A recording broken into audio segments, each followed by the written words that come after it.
Di dunia yang semakin sibuk dan cepat ini, kita sering terjebak dalam kehidupan yang terus bergerak. Kita dikelilingi oleh perangkat elektronik, media sosial, dan tekanan untuk terus berprestasi. Setiap hari, kita dihadapkan pada tuntutan materialisme dan pencapaian. Namun, apakah kita pernah berhenti sejenak untuk merenung? Apakah itu arah yang membawa ketenangan hidup? Ada kisah yang menarik tentang orang Amerika yang bernama Henry David Thoreau yang suatu kali memilih untuk menyendiri di pinggir hutan, bikin kabin kecil dan tinggal di sana selama 2 tahun 2 hari. Inisiatif dia adalah untuk bisa merasakan lepas dari berbagai macam distraksi dari kesibukan di kota, mencoba lebih dekat dengan alam, merasakan kesendirian, mengobservasi sendiri tentang hidup sederhana, dan mengisi harinya dengan menulis dan berpikir. Ide dan tulisannya selama eksperimen itu dia kumpulkan dan jadi salah satu buku klasik yang sampai sekarang menarik buat dibaca, yang berjudul Walden.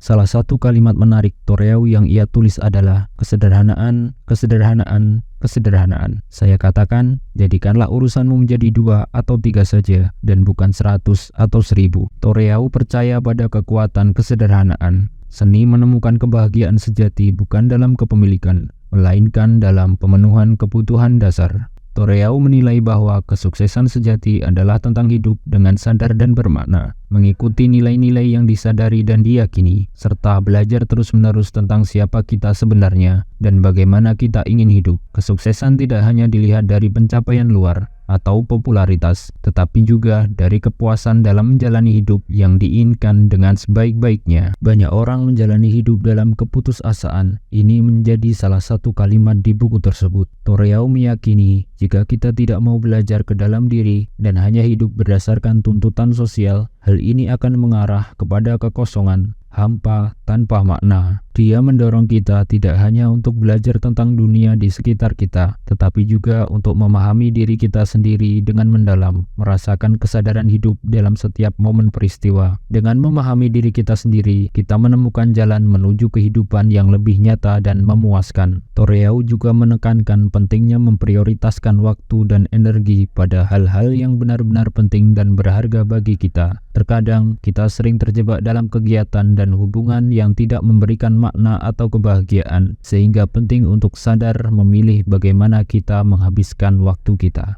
Ketika saya akan meninggal, saya menyadari bahwa saya tidak pernah benar-benar hidup. Salah satu kalimat yang Thoreau tulis. Ini merupakan bentuk kesadaran yang Thoreau ingin sampaikan kepada kita, bahwa selama hidup kita tidak pernah sadar dalam menjalani hidup dan memilih tujuan hidup. Sehingga suatu saat ketika nyawa sudah di tenggorokan, kita baru sadar bahwa hidup merupakan usaha pencarian ke dalam diri kita sendiri. Pesan terakhir yang ingin saya sampaikan ialah kesuksesan hidup tidak hanya tentang pencapaian eksternal, tetapi lebih kepada bagaimana kita hidup sesuai dengan nilai-nilai yang kita yakini. Hidup sederhana, jadi diri sendiri, dan mensyukurinya dapat menjadi bentuk kesuksesan yang lebih bermakna dan memuaskan. Dengan belajar memahami diri kita sendiri, kita menemukan jalan menuju kehidupan yang lebih tenang, bahagia, dan memuaskan.